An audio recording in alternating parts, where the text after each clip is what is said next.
Hi,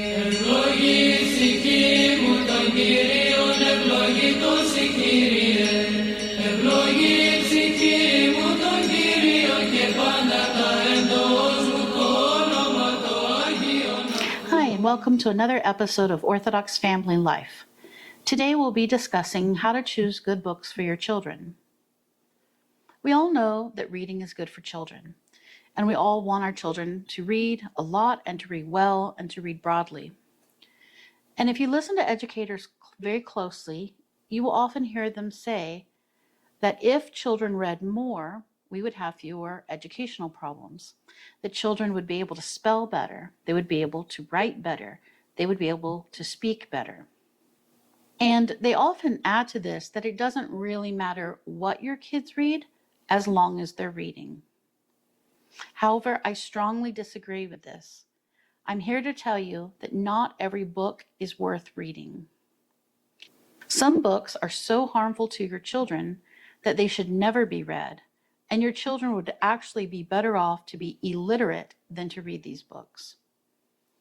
We should remember that language skills are not our only goal. Our main goal as parents is to develop in our children healthy attitudes, healthy morals, and especially healthy souls. Now, if you think about it for a moment, books change you. When you get involved in reading a book, you are often thinking about the characters, the moral dilemmas. You often will maybe start talking like them or incorporate some of their vocabulary into your language. And so I think that if you sit down and you read Jane Eyre for 2 weeks, then it's going to change you in a positive way. It's a nice, healthy book. If you, instead of that, read 50 Shades of Grey, which is a very terrible pornographic book, you're going to be a different person at the end of that. That book is going to harm you. And of course, if you spent those 2 weeks reading The Life of a Saint, you would be much, much better off. Your soul would be healthier. Your attitudes would begin to change. You would actually see the world differently. And so we have to remember that when we read books, even as adults, those books change us. They somehow become part of us. And what we might not be realizing is that our children are being harmed by the books that they read. And they're being harmed mainly because we are not being attentive to what they're reading and what they think about what they're reading. Books are food for the mind. And if you want a healthy mind, you must give it healthy food. And so today I'd like to go over many different types of books and talk about how they are good or bad for your children. We'll start with fiction and then move on to nonfiction. And then finally, we'll get into a few questions about audiobooks, reading too much, and some of the troubling news on the horizon about books being made now. So let's begin with the best books of all, books that everyone should be reading as much as possible. And these, of course, are holy books. These are kind of the superfoods of the book world. This would be the Holy Scriptures, the lives of the saints, and their writings. Of course, here we first and foremost should mention the Holy Gospels. In the Holy Gospels, this is where we meet Christ himself. We hear about his life, we directly receive his teaching, and we come to know him as he has revealed himself to us. The Lives of Saints are another wonderful holy book that everyone should be reading. The wonderful thing about reading the lives of the saints is that we see examples of living out the Christian gospel in all places of the world and through all the different ages.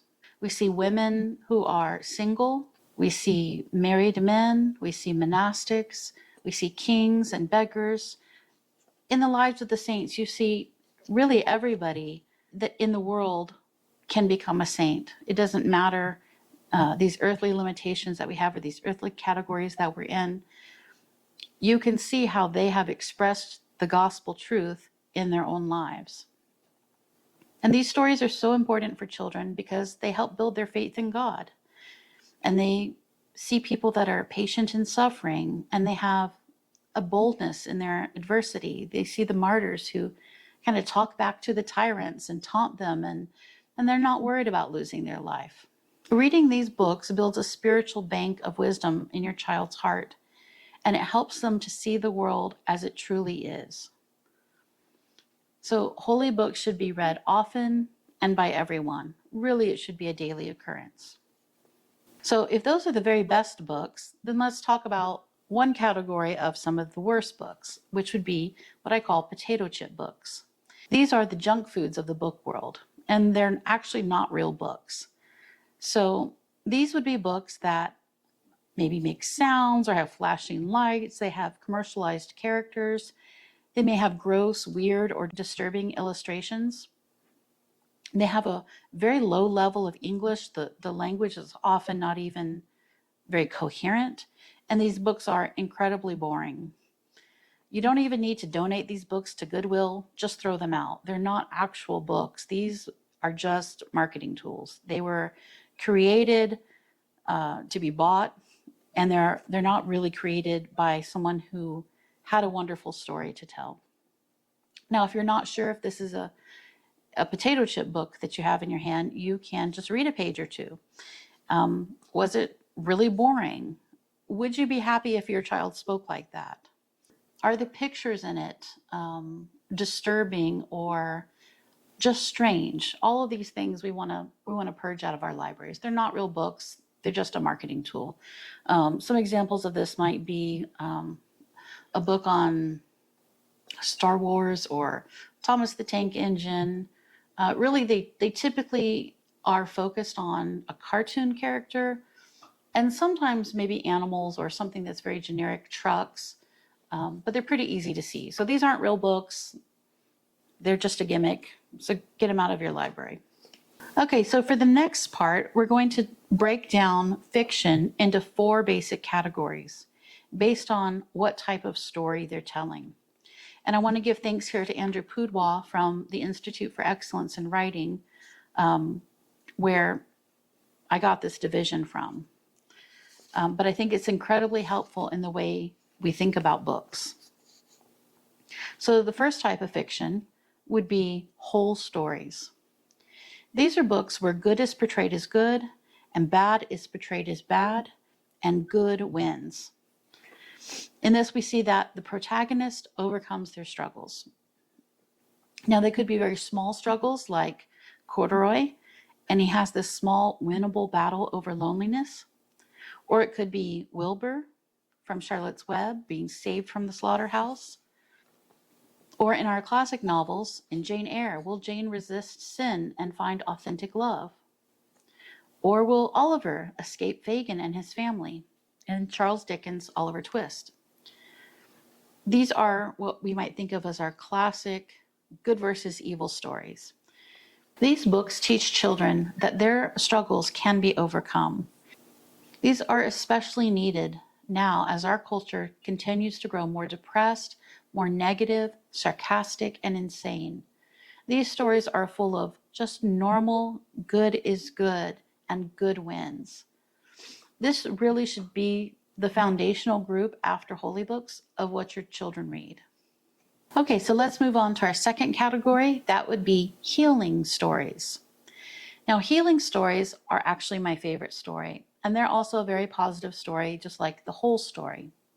But in healing stories, good is portrayed as good, bad is portrayed as bad, and good wins, though not in the way you might expect. My favorite healing story would be The Little Match Girl by Hans Christian Andersen. This story is both beautiful and tragic. This is the tragic story of a young girl in London who is cruelly beat by her father and his mother and sent out on the streets every day to sell matches, even in the freezing cold.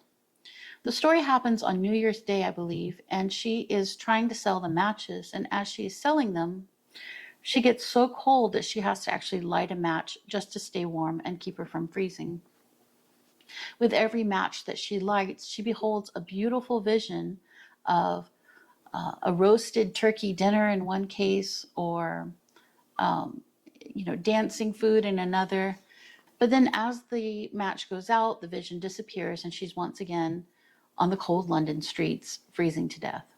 The very last match that she ignites, she has a vision of her grandmother that has died many years ago and was the only person that ever loved her. And as that vision starts to fade away with the flicker of the last match, she frantically lights her entire handful of matches. And in a great blaze, she sees her grandmother welcoming her into heaven. And the very last line of the story is that the Londoners found her cold, dead body in the snow the next morning, and they had no idea what angelic glory she had gone to paradise with.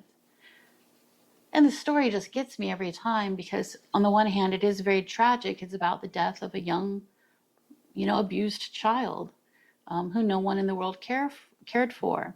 And yet we see this beauty in it, that the world is not always as it appears, that there's a spiritual realm and that God is there and he makes things right. These healing stories also remind me of the stories of the martyrs. In a way, they're healing stories, even though they're actually obviously true. To many people standing by, the martyrs just lost their life without any reason. But to those who had the eyes to see, what they actually saw was quite glorious. People being welcomed into heaven and taking down huge tyrants. It's that hidden triumph. Good wins, but not everyone can see it. And I think these stories help children learn that even if bad things happen, which they will, we can have faith that God sets things right in the end, even though we perhaps cannot see it yet. These stories teach us to wait until we pass judgment, that God, in his goodness and in his mercy, has the last word in the end and will set all things right. So those are the healing stories. Now our next category is called broken stories. This is where good is portrayed as good, bad is portrayed as bad, but bad wins. These are actually usually cautionary tales. The one that comes to mind for me is Dr. Jekyll and Mr. Hyde, which is, of course, about Dr. Jekyll, who I forget what he's coming up with. He's coming up with some scientific formula for strength or something. And as he takes it, he begins to turn into Mr. Hyde, who is very evil. And the next day he wakes back up again and he's Dr. Jekyll, I believe, again. It's been a while since I've read this one, but the idea is that Dr. Jekyll is fighting with this desire for power. And when he's Mr. Hyde, he's very powerful and yet he's evil. And so he keeps wanting to not take the potion again, but he keeps finding himself taking it again and again until in the end he basically gives himself over to being Mr. Hyde permanently. And it's a really dark tale. Cautionary tales, these broken stories are very dark. And Pinocchio would be another one, the classic story of Pinocchio. These are stories we have to be really careful about. I think there can be a place for cautionary tales, but for a lot of children, it's too much, especially young or sensitive children. And I think as the older I get, I see less and less value in these books. So if you're going to read broken stories, I would definitely read these books ahead of time. Really monitor how your child is doing with them. I guess the argument behind these books of why they would be okay, something like Dr. Jekyll and Mr. Hyde or Pinocchio, would be that you want your child to see the dumb thing that they're going to do before they do it. So if Mr. Pudewa talks about reading Pinocchio to his child, and at one point his son yells out, "No, Pinocchio, don't do it," because he knows Pinocchio is about to do something stupid again and get in all kinds of trouble. And while obviously there is value in that, you have to kind of weigh that against how dark is the story and how is your child doing with that. So I would just show extreme caution with these types of stories because they are very disturbing. In the end, bad wins. There's no redemption. And I would say if you're going to do these, be really careful and don't do too many. And that's a pretty big if for me. Now, the last type of fiction stories are called twisted stories. These are stories that portray good as evil and evil as good. Now, these books are really only found in the modern world, and unfortunately, I think that now they are becoming the most common type of book. These, I think, should be completely avoided. They're very disturbing, and I think that they cause a lot of destruction in the mind of a child that's still forming ideas about how the world is constructed. And these twisted stories can be done in a couple of different ways, but one of the main ways is the twisting of archetypes. So archetypes are symbols and stories that over the ages have meant the same thing over and over. So we might say kings are good. You know, if you read the old fairy tales or old mythology, they'll often start with there was a good king that had everything but wanted a child, something like that. And the king is there, he's there to save and protect the people and give his life for the people. Because ultimately an archetype is actually also, based in reality, right? And if Christ is our king, he's the actual king that all other kings are kind of based on in a way. And dragons are another symbol, an archetype of evil, right? In the old stories, dragons are always evil. Kings are always good, dragons are evil, and dragons must be dealt with. They must be killed. They must be destroyed. So if you look at the modern stories, what we're now seeing are lovable dragons, trainable dragons, right? Dragons have become almost their own genre of books. And there's entire dynasties of dragons and good dragons and bad dragons. And it's a very large topic now. And kings we now see, and maybe this is part of us being Americans, and our history is around rejecting a king, right? But kings now in literature have often become evil.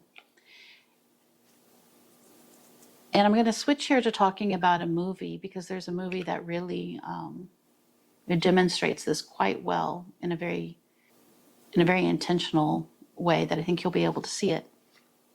So the movie Maleficent came out maybe about 10 years ago. And Maleficent is the story of Sleeping Beauty retold in a live action movie, retold through the eyes of the evil fairy. So if you go back to the Disney version, which is of course not the original Hans Christian Andersen or Grimm's Brothers fairy tale, if you go back to the old cartoon, probably done in the 50s or 60s, they've remade that now into a live action movie and flipped the point of view of the story.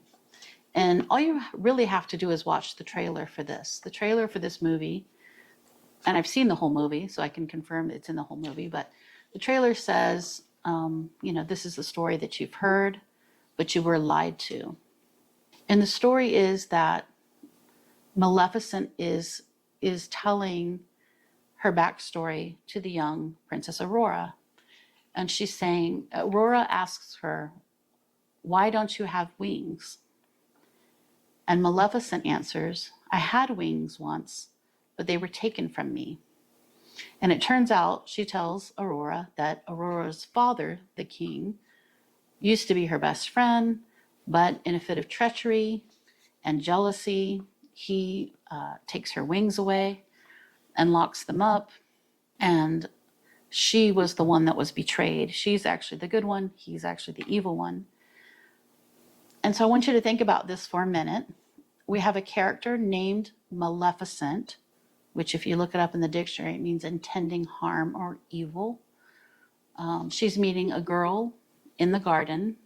She's telling the girl that the king has lied to her and that the story is not what she thinks, that she's actually the good one and the friend of the girl.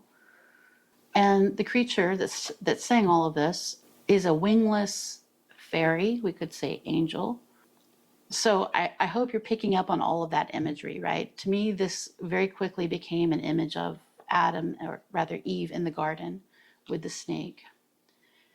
And I think that a few years ago when this movie came out, people might have had a hard time seeing that. But I think with everything that's happened, we can now see that the retelling of the Christian story is happening all around us. People are saying, no, God is not who he said he was, right? And they're now claiming that evil is good and good is evil. And so this is an incredibly dangerous story. The movie is really full of that.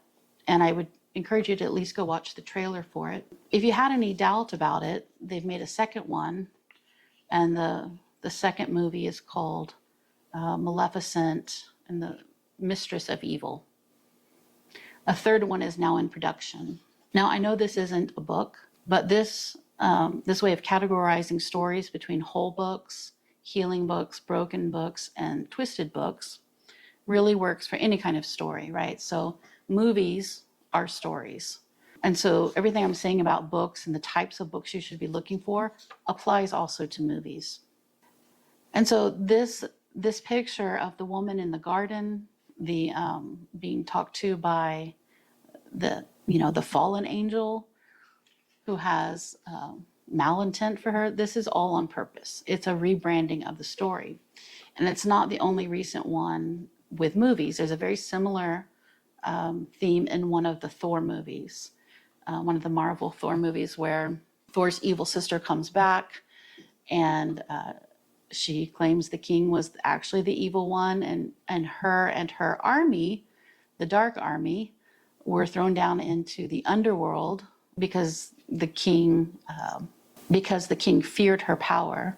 And so it's a retelling of the Christian story, if you listen very carefully, from the point of view of the devil. And what's even worse in that case is that as she's explaining the story to the other person in the scene, there's actually iconographic imagery happening on the ceiling of this hall in the palace. And I was so disgusted with this, as we saw it, we just stopped right there and said, that's enough. This is so blatant. This is a real, I believe, direct attack on our Christian faith, which might sound extreme, but we're going to keep going and just hold off judgment if you're not quite with me yet. And we're going to talk about some other things happening in children's literature. I don't want to get too caught up in the normalization of evil. I'd really like to come back to this theme at another time and give it a full podcast. And so going back to our twisted stories where good is portrayed as evil and evil is portrayed as good, we have the twisting of archetypes that we just discussed. We also have alternative lifestyle book. This is a huge issue right now. If you want an example, you can look up the book Lawn Boy. This is one of the books that are being added to children's libraries, even middle school and elementary school libraries. You can look it up on Amazon and read the reviews for yourself. This is about two young boys having a gay romance, and it gets very explicit. These books are growing in number. I live in California, and I know that we had a state proposition that actually funded alternative books for our library years ago. So if you go to like the new book section, it's all going to be alternative lifestyle type of books. I'd say the last example in this twisted story area would be anything that undermines the Christian values. I would include in this category books about magic, aliens, books where the kids are demigods or kids with powers. This is another very popular type of book out there. I know one very popular book series called Percy Jackson, which I have read a little bit, and it's full of, quote unquote, demon cheerleaders and different gods trying to kill this young boy, Percy, who finds out that he is, his single mom is his mother, earthly mother, and then his father is Zeus. And so the child has all these abilities, and there's this kind of battle between all the ancient Greek gods to either help or harm him. Now, I want you to understand that I realize I am probably sounding like an alarmist at this point. However, I personally know homeschooled Christian children who have been impacted by these books to the degree that they actually started to believe that they were demigods. If you're giving this to your 10 or 11, 12-year-old, they're not fully formed. They don't fully have the way the world functions formed in their mind. And so when you give them a book that tells them, as this book does, Percy Jackson, oh, if you have ADHD, this is actually a sign that you're a demigod and that you're better than just the normal 100% human people. Kids at that age are looking for something to identify with, right? To kind of explain some of their insecurities, some of the things that they're struggling with. And so what might seem like a harmless fantasy book, right? And it's based on the Greek gods and goddesses, which in a lot of classic circles are something that is read, those old stories. You might think, oh, it's just a modern twist on that. That's not what it is at all. It's a very violent book. And honestly, even if that isn't enough for you to not read it, but it's just not well written to begin with. It's not a book that's going to give your child anything positive. In a lot of these books, there's not a clear good is good and bad is bad. It's very muddled. I would say very similar to how Darth Vader's character over the arc of all of the Star Wars was really changed, where he was at first he introduced as an evil character, and then we see his backstory, and he's a young lovable kid, and then he's a teenager that's kind of struggling with some issues, and then we see where he finally turns into Darth Vader. But the interesting thing is there's a ton of marketing done to children with what we call bad Anakin in our family, with that material. You can buy a lunchbox with bad Anakin on it. Now, why would you do that? Is that a character you want your child to emulate? Is Darth Vader? I mean, it's like we don't even think about these things, what's happening. So we really have to not just accept things because they're popular or because our friends are doing it, but really think, is this a character I want my child to be like? Is this someone that they should look up to? And so again, those are the 4 types of stories. That would be the whole story, the healing story, broken stories, and twisted stories. Lastly, I forgot to mention there is another group, another category within this, which would be overly dark stories. And I would put here, I think Kite Runner is on this list for me, and also probably Frankenstein, even though Frankenstein is considered a classic. It's a very dark book. And again, if you have sensitive children or children that are maybe, you see that they're choosing a dark book after dark book after dark book, like that should alert you that something's not quite right. Kite Runner is actually listed on a couple of classic book lists, even though it's a modern book. In particular, I've seen it on Beautiful Feet, which I generally love their stuff, but they put it on the high school list with a warning. But this book has child rape in it. It's a story of, a little boy growing up in the Middle East, and he's basically raped in front of his friends. And I didn't know that was in the book when I started reading it, so it was really shocking to me. But this is why I'm telling you, it's really important that you vet these books that you give your children. Sometimes 99% of the book is great, and then you get a scene like that once your kids read it, it's too late. It's already part of their mind, right? And again, going back to the idea that everything that we read changes us. And that's pretty sobering, right? If we're going to read something pornographic or something super violent or dark, we're going to be different afterwards. Right? As opposed to, again, if we read The Life of a Saint or a really wholesome book where good is lifted up, where good is glorified, we're going to be different at the end. And again, one book may not seem like a lot, but that's not really what we're talking about now. We're talking about a tidal wave of books. And again, I think maybe a few years ago, people would have said I was being alarmist, but I hope now with everything that's happened in the last few years that people are waking up to, there is an actual, I believe, attack on our children, on their souls, that there are people out there that want to corrupt our children. their minds and their hearts. And it's our job as parents to be the gatekeeper for what our children, especially our young children, right? The younger they are, the more that's our job. But even as your children get older, you know, if they come to you and they want to read one of these books like Kite Runner, look it up. Look it up on Amazon. You can look it up on another great site called booklooks.org that will actually detail and give you the exact passages of the book and tell you exactly what's in it. From profanity to sexual stuff, drug stuff, alternative lifestyle, cuss words. It'll tell you everything that's in there. And then you can have that discussion with your kid based on, you know, where they are. But I wouldn't just let your kids blindly read what their friends are recommending or even things out of the library. One last thought on this.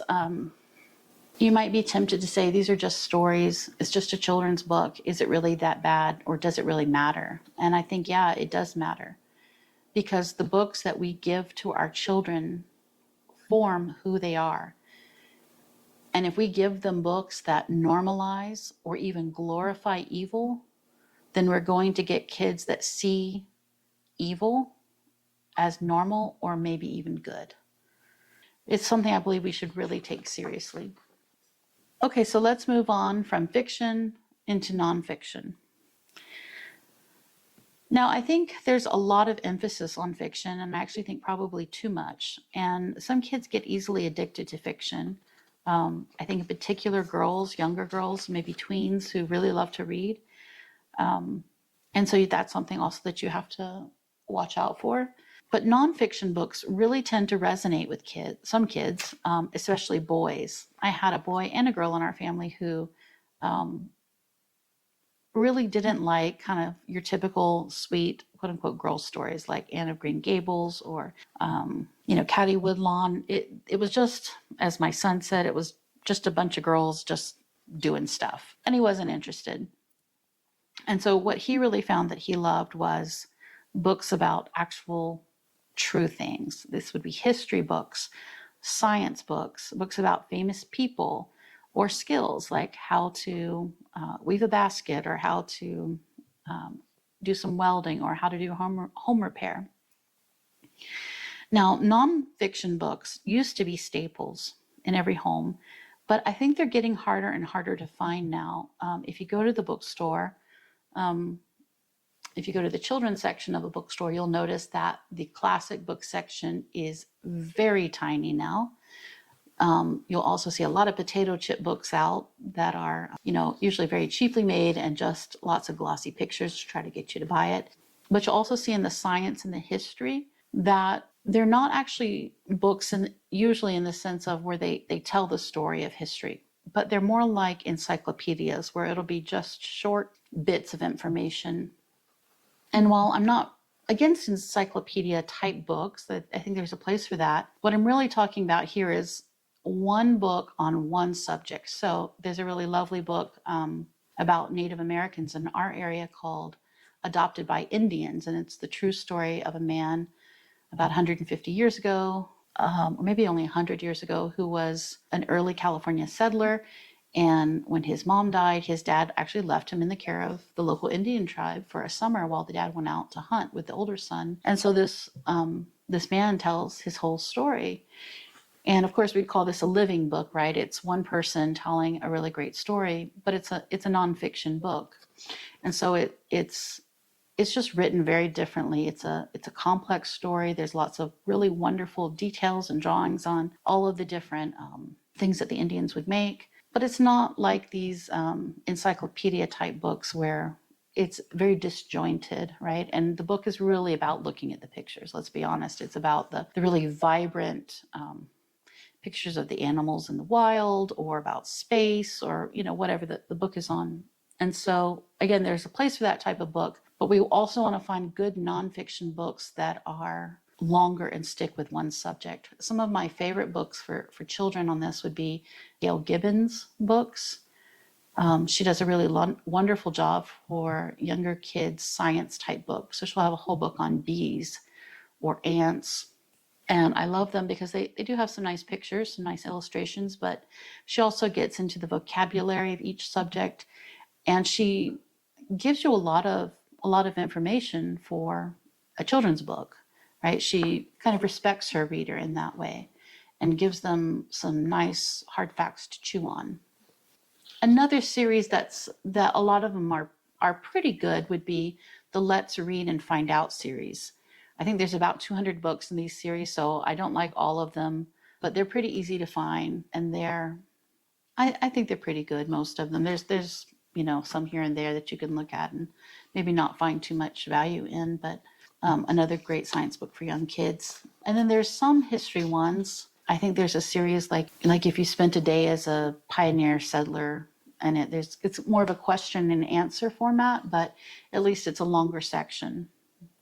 Now, in this category of the nonfiction, kind of the single subject books that I'm talking about, you could also go and try to find some older books. These books really, I think, were a staple a long time ago, and we're really not producing these books as much now. The only other category I would say might be helpful are picture books that, again, are on one subject. So we used to have a really lovely book on pikas.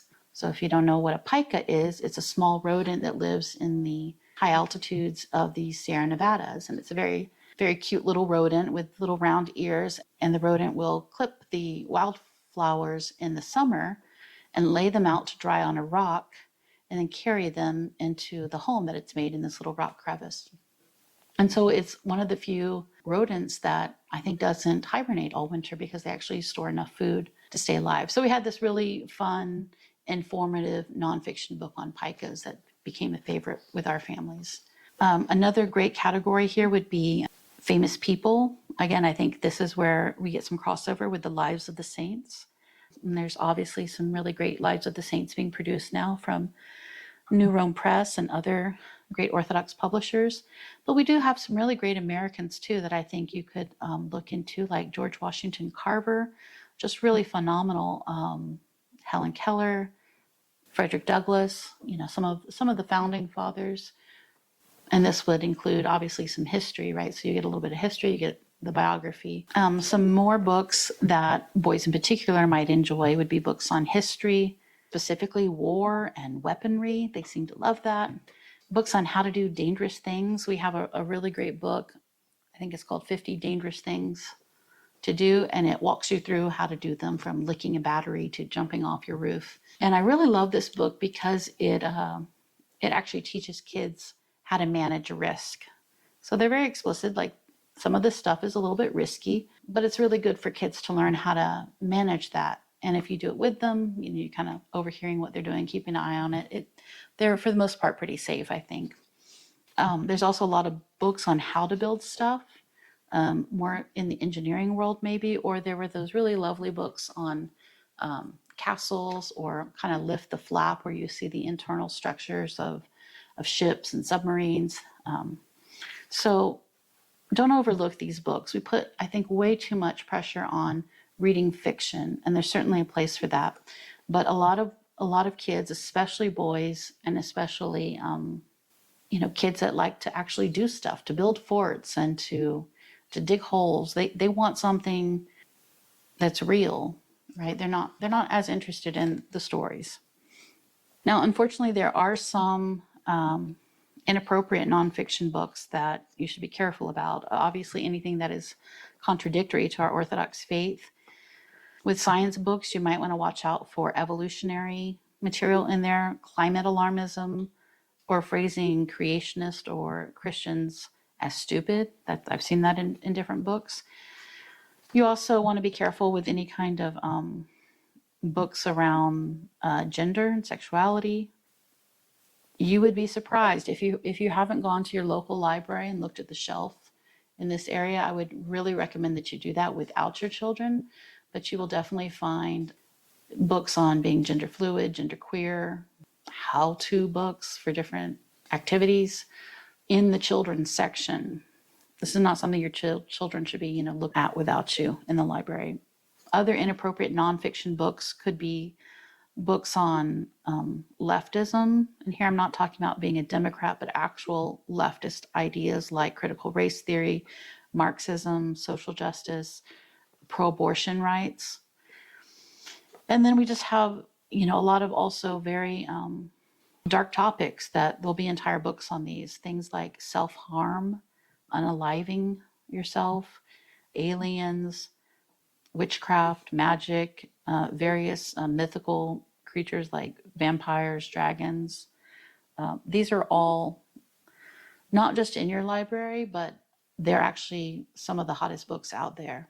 If you go to the library, you'll see that they're often facing out, or they're often on the new shelf, because again, money is being pumped into the library system, not just to buy books, but to buy these books. Okay, so not every nonfiction book is going to be appropriate for your kids. Okay, so moving on to a couple of other smaller topics, I would like to talk for a moment about audiobooks. Audiobooks sometimes, unfortunately, get a bad rap, I think. There is certainly a place for audiobooks. You're not going to get the same benefit that you get from silently reading a book to yourself, but I would say it's not less benefit, it's just different. And I think in some cases, it's actually better. So kids can actually listen and understand at a higher level than they can read. And so if you hand them, let's say, Jane Eyre, they may not be ready to sit down and read it. They might get lost in the story and not quite understand it. However, if you listen to Jane Eyre, they're much more likely to be able to stay with the story. That's not saying they're not ever going to get to the level of Jane Eyre, but it just depends on where they are. So they can listen to a higher level of difficulty and understand it when they're listening than when they are reading. Something new that I learned is actually, I think that audiobooks are good for kids that are multilingual. So maybe if one parent is Russian or Ukrainian or Greek, and they are speaking their native language to the child at home, if they're not hearing enough English at home, their English might be, for a time, a little slower to develop. Obviously, kids that are learning multiple languages in the long run are way ahead of other children who just learn one language as a child.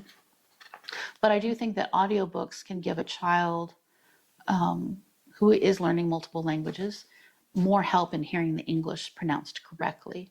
So if they have a mom that maybe has a heavy accent, and even if she's speaking English to the child, it's going to, obviously she's going to convey that accent. And so an audiobook, I think, can help with that and can help let the child hear what words are supposed to sound like. And often you'll hear if a child reads something, they won't know how it's pronounced. And so they might struggle with it. But if you just said the word to them, they're like, oh yeah, I know that word, right? And so eventually those listening and reading skills will come together. But I just think it's helpful for kids to hear proper English spoken with audiobooks. Now, it's also good, I believe, for kids who read really quickly, who are maybe skipping words or sections, or who don't read carefully. Now, these are actually the kids that tend to love reading. It's often very smart, very academic, very verbal girls. That's where I've noticed it the most. And you hand them a book and they're done with it in a day or two, right? They went really fast. If you kind of maybe ask them what was in it, they might not know. And I think what's happening is that they're reading it so quickly that, as I said, they're skipping sections and they're not taking the time. They get the gist of it, so they're not taking the time to read the details. And so what an audiobook will do for them is slow that down, where they actually have to listen to the actual story. So if you think you might have one of these really fast, non-careful readers, try an audiobook and see if they can answer questions about the book and have a better understanding than when they were just reading it. Now, I think audiobooks are obviously great if you're going on car trips. They're great for listening as a family, late at night, if mom's too tired to read, if you've already been reading to your kids throughout the day. Everyone cuddles up on the couch, kind of dims the lights, and you listen to a chapter of something together. It's just a really fun and warm activity for everyone to do together. But kids can also listen while they're doing their chores or while they're doing some hobbies. Like if you have a child that's maybe doing some leather working, they can listen to Treasure Island or, some story that will engage their mind as they are working with their hands. So where do you get audiobooks? Well, the public library actually has a pretty large selection, usually of CDs. Of course, there's Audible that you can get for a subscription. There's a free website that was way before Audible, and it's called Librivox, Librivox, and they are trying to read. It's all volunteers, but they are trying to read every book in the public domain and offer it for free. So it's a completely free website, but of course the books have to be in the public domain to be listed there. We also really enjoyed Jim Weiss stories, and so you can buy a CD of that. He tells all types of historic stories and myths and legends, stories from American history, from really all over the world. He does some science stories like Galileo and the Stargazers. Just a really rich library. I think he has hundreds of recorded things now available on his website. I think it's jimweiss.com. And finally, you can actually make your own recording. Now, this is a really great activity for a grandparent, a godparent, or an older child to do, is you can buy a very small recorder, $20 from Walmart, and you just turn it on and read the story. My father did this actually for my kids. When they were very young, I asked him to buy them No Roses for Harry and Harry by the Sea, two Harry the Dirty Dog books that we really loved. And so he bought them. He lived across the country. He recorded them. He recorded himself reading it, and then he sent it to my kids. So then my kids kind of had one of the big picture books, where they could listen to Grandpa reading the story. And so, now that my parents are departed, it's become a treasure for us. And it really doesn't take that long. You can even do this for your husband as he's commuting. I've been doing this for my husband for years now, and I think I have most of the St. Dimitri, the Rostov, great collection of the lives of the saints recorded, butchering all of the Greek and Russian names completely, but we just pushed through it, and several other books that if I'm reading it anyway to my children, I just turn the recorder on, and now my husband gets to listen in on his way to work. So it's very simple. It's a great thing to do for other people. So audiobooks, not the same as reading to yourself, but a lot of really positive things you can get out of that. Lastly, I would say about audiobooks, if you do have a child that is learning to read later, I think audiobooks is a way to keep them listening to stories that are on their mental level, but where their reading hasn't actually caught up yet. And I had one child that struggled with dyslexia and reading so much that we actually would get some of his textbooks as audiobooks. I know Apologia offers this, and it just helped him sometimes. Sometimes the reading for the week was so much that he couldn't complete all of it, but he could listen to his high school level science textbooks auditorily, and it really helped to keep him on track. So audiobooks are great. Now, another question I've gotten before is, can a child read too much? And I think, yes, they can. And I would watch out for kids that get too into something, especially fantasy. Again, this tends to be with girls. Tween girls are incredibly impressionable. And the fantasy books it's kind of a potato chip book anyway. None of these books are very well written. But there's something about it that really resonates, and girls in particular can become obsessed with this. Now, again, reading is a necessary skill, but I do think that reading too much takes away time from learning other skills and developing other parts of themselves. So if you have a child that likes to read 8 hours a day, well, that's actually not healthy for them, right? They need to be outside and playing. They need to be learning how to do the home chores, right? Whether it's cooking, cleaning, mowing the lawn, whatever it is, like those are actually important. And if you allow your child to overread, which yes is possible, again, they're going to be what I call lopsided, right? They're going to have a lot of skills in reading and reading fast, although I don't think they're always reading carefully. But maybe they won't have like the hand-eye coordination or the dexterity to do finer work that they should be developing. And so we want to, everything has its place, and we want to be moderate in everything that we do. And so I would watch out for letting a child read for too much for that reason. I think actually the same goes for video games, or anything that maybe becomes addictive for a child. Like there's a lot of arguments against video games for what they do to your brain. However, there's an argument that is often not made, which is everything your child should be doing in the time slot that they are actually on playing the video game or online on YouTube or whatever the kids are doing, right? If they're doing something so much online or on devices, one of the things that we often miss is all the things they're not doing.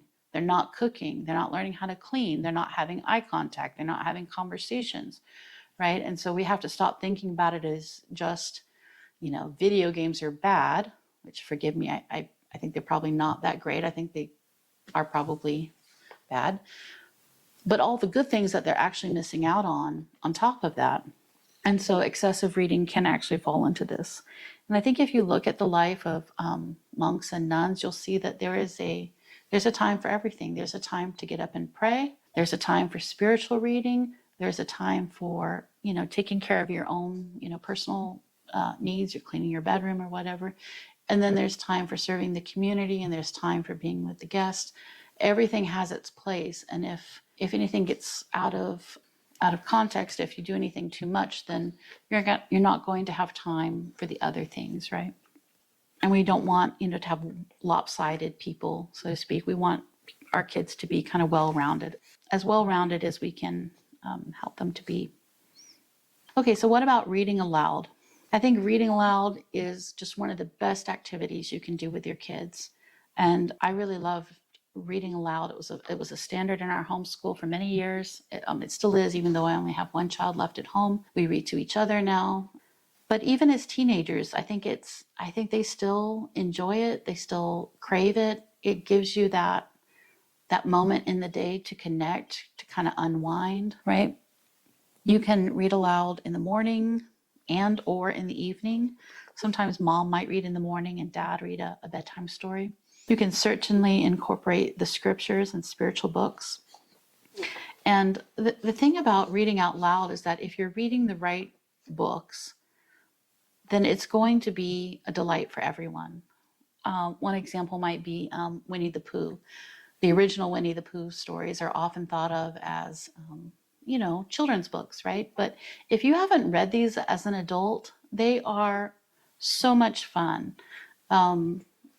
Anyone of any age can enjoy Winnie the Pooh, and that is really the hallmark of a classic story, is that even if it's a children's story, it still resonates with you as an adult because they're so well written. Again, going back to those potato chip books that are not a joy for anyone to read. They try to make them for kids, but it's a cheap imitation, right? It's not the real thing. So if you're picking the right books in your read aloud, no matter the age of your kids, they're going to enjoy it. And so how do you find those books? Well, there's a really wonderful book that we started with called the Read Aloud Handbook. And I wasn't actually a big reader when I was a child. I didn't start reading until I started reading out loud to my own children when they were toddlers. And so this Read Aloud Handbook for me was invaluable because it taught you the importance of read aloud and what it does for children's minds. And then in the back of the book, it actually gives you different summaries for books for kids of different ages, hundreds of summaries. And so we really discovered all of the classic books through that book, the Read Aloud Handbook. I'm sure it's probably still in print. My edition was from 20 years ago, so I hope that it's still a good book. I think that even if there's something maybe doesn't set right with you, there's still enough value in the book that it was incredibly helpful.